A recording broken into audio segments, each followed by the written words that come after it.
रमणी मायाच्या जगड मेघवाणी रघविना कधी कुणा डोळ्यात पाणी जिज संसाराचा गडा ऐकला जिज संसाराचा गडा ऐकला पटामध्ये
जोपर्यंत बाप होत नाही तोपर्यंत बाप कळत नाही महाराज कळत नाही बाप काय असतं आपल्यासाठी जेव्हा लग्न झाल्यावर कळत बाप तर फक्त ट्रेलरच दाखवत होता पिक्चर तर लयच खतरनाक होता महाराज आपण बापाची चाल जपणूक केली पाहिजे बाप आपल्यासाठी काय हे कळायला पाहिजे महाराज आजच्या पिढीला जर आपल्याला कळत असेल तर आपली मुलांना सुद्धा संस्कार लावण्याचे काम करा महाराज कारण ते मुलं जर आपलं आयुष्य चांगलं जावं असं वाटत असेल तर आपण सुद्धा एका पोरगाईन आपल्या पोरांना सुद्धा चांगले संस्कार लावा कारण आजच्या जमान्यामध्ये फोन इंस्टा फेसबुक हे जास्त वाढलेलं आहे सर्व आता आहे तर मी प्रत्येक कीर्तनात बोलत असतो हे मोबाईलची फॅसिलिटी फॉर्मॅलिटी खूप वाढलेली आहे इंस्टाग्राम हे सर्व ॲप्स त्याच्यामध्ये तुमचं पोरग किंवा पोरगी तुमच्या पोरीला फोन घेऊन द्या नक्की घेऊन द्या माझं काही वाईट नाही पण जर तो तुमचं नाव जर उंचावर नेत असेल जर मी मगा सांगितलेल्या दृष्टांतानुसार तुम्ही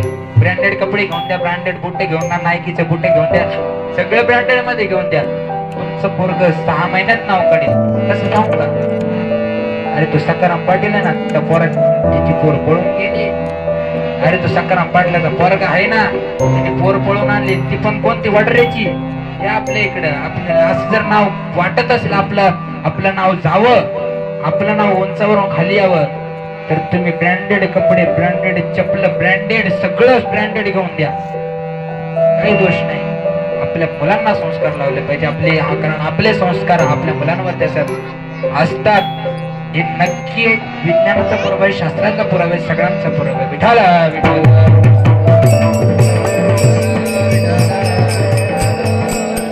आपलं दुःख नाही भावाचं वाटत असेल तर आपल्या मुलांना चांगले संस्कार द्या चांगले संस्कार हे कामी येत असतात कारण चांगले संस्कार आज तुम्ही ग्रॅज्युएट करा एक मास्टर ऑफची पदवी द्या सगळे BEd सगळं करा तुमच्या पोराला ऑफिसर बनवा डॉक्टर बनवा इंजिनियर पण 1-2 वर्ष तरी आमच्या ज्ञानोबा तुकोबांची शिकवण तुमच्या पोराला मिळली पाहिजे कारण ज्ञानोबा तुकोबा कळल्याशिवाय तुमचं पोरग तुम्हाला चांगलं जीवन जगू शकत नाही कारण ज्ञानोबा तुकोबांची इतकी आदर्श माहिती महाराज आदर्श चरित्र आदर्श व्यक्तिमत्व आहे या ज्ञानोबा तुकोबांच्या गादीवर या ज्ञानोबाच्या तुकोबांच्या भजनात या भगवंताच्या नामस्मरणाने आलेला प्रत्येक पोरगा भगवंताचं नाम चिंतनच करेल आज निलेश महाराज आहेत त्या नाही आनंदी पंढरपूर काही नाही पण भगवंताच्या साथीमध्ये आले मृदुंग शिकले महाराज मृदुंग आज आपल्या पट्ट्यामध्ये सर्वात जास्त नाव आहे बरं का निलेश महाराज कारण ही भगवंताची साधना आपण भगवंत प्राप्तीसाठी आपण इथे आलेलो आहोत आणि इथे आल्यानंतर आपण सुद्धा आपला सुद्धा होत आपण नसेल केलं नाम चिंतन नका करू पण आपल्या पोराने सुद्धा केलं पाहिजे हे तरी झालं पाहिजे की नाही कारण या गायकवाड परिवारात जर बाबा इतके पुण्यवान असतील महाराज आज 12 वाजता धर्मदूत बॅगा चेकिंग करण्यात येतात वरती आपला देह वर्ष झाल्यानंतर पुढं वरती बॅगा चेकिंग करण्यात येतात तुझ्या पिशवीमध्ये काय पाप आणलंय का पुण्य आणलंय वरती बॅगाची किंमत ऐका. गरुड पुराणाचा सिद्धांत आहे. वरती धर्मदूत आज बॅगाचे करत असतील. बाबांनी काय आणलंय आपल्यासोबत? काय आणलंय बाबांनी आपल्यासोबत? बाबांनी काय आणलंय आपल्यासोबत?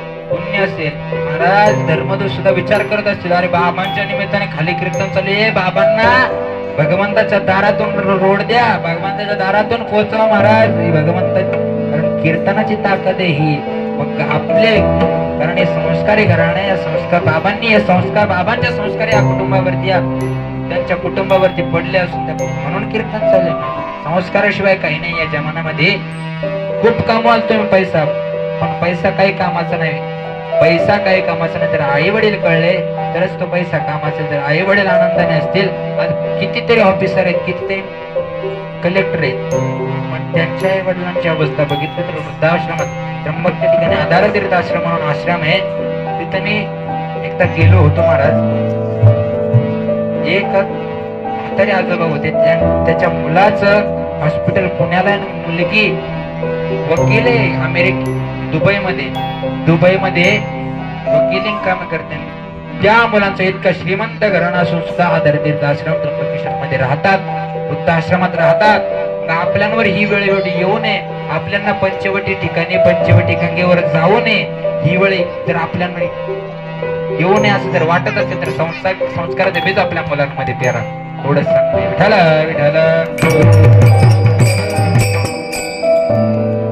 संस्कार म्हणजे आपल्या मुलांमध्ये आपण जे पेरू ते उगवणार आहे महाराज. आपण त्या मुलांना आपण जे शिकवू ते शिकणार आहेत. आपण भगवंताचं नामचिंतन केलं पाहिजे. भगवंताचं नामचिंतन करून आपण मुलांना संस्कार दिले पाहिजे. आपण मुलांवरती, कारण आताचा जमाना असं बापले असं बेटा, एका प्राध्यापकाच्या पोराचं एसटी कंडक्टरचा खेळ चालू होता महाराज. ऐका दृष्टांत खूप गोड आहे, सर्वांगाचे कान देऊन ऐका. तर आपला पोरगा आपलं भविष्य बनवू शकेल तर आपण आपल्या पोरांमध्ये चांगले संस्कार पेरले पाहिजे. ऐका, एका प्राध्यापकाचं पोरग होतं आणि त्या पोराचा एसटी कंडक्टरचा खेळ चालू होता. कशाचा? एसटी कंडक्टरचा. पोरग म्हणायचं, ज्या हरामखोराला गाडीत बसायचे त्याने लवकर गाडीत बसा, ज्या हरामखोराला गाडीतून उतरायचं त्याने लवकर गाडीतून उतरा. हे 2-3 वेळेस बापाने ऐकलं. प्राध्यापकाचं पोरग होतं महाराज. 2-3 वेळ ते बाप उठलं, बापाने अशी मारलं सुरू. हरामखोरा असं बोलतात का? हरामखोरा तुला मारू का? हरामखोरा.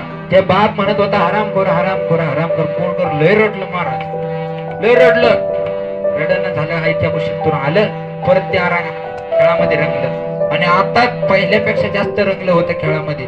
ते पोरग काय म्हणायला लागलं, ज्या हरामखोराला गाडीत बसायचं त्याने लवकर गाडीत बसायचं, हरामखोराला गाडीतून उतरायचं त्याने लवकर गाडीतून उतरा. कारण आधीच्या काळात हरामखोरामुळे गाडी 10 मिनिटं लेट झालेली आहे.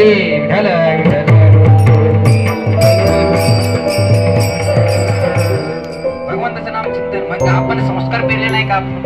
हे संस्कार बापाचे होते. म्हणून जर बाप दारोडा असेल, दारोडा ही दारू खूप गोष्ट आहे. कीर्तनात बोलताना लाज वाटते महाराज. कीर्तन दारू बंद करा. हे गावामध्ये आपल्याच खेड्यापाड्यामध्ये चालू. शहरामध्ये विकास का झाला? शहरामध्ये बंगले का झाले? आपण दारूमध्ये दररोज 100 रुपये जात असतील महाराज. किती पैसा गेला तुम्ही विचार करा. किती पैसा दारू मध्ये जात असेल. आणि तुम्ही कोणाची तरी बहीण करून आणलेले, तुमची बहीण दारोड्याला देऊन बघा ना, जात त्यांचा संसार बघायला. त्या भंगार संसार बघा, कधीतरी सुटेल तुमचा संसार. तुमची दारू सुटू शकते. तुम्ही एकदा तुमच्या बहिणीला दारुड्याच्या घरी देऊन बघा, तुमच्या बहिणीची. तेव्हा तुम्हाला कळेल ही दारू काय वाईट आहे. तेव्हा तुम्हाला कळेल ही दारू काय वाईट. दारू सोडली पाहिजे महाराज. आजच्या कीर्तनामध्ये जर तुम्हाला हे घेऊन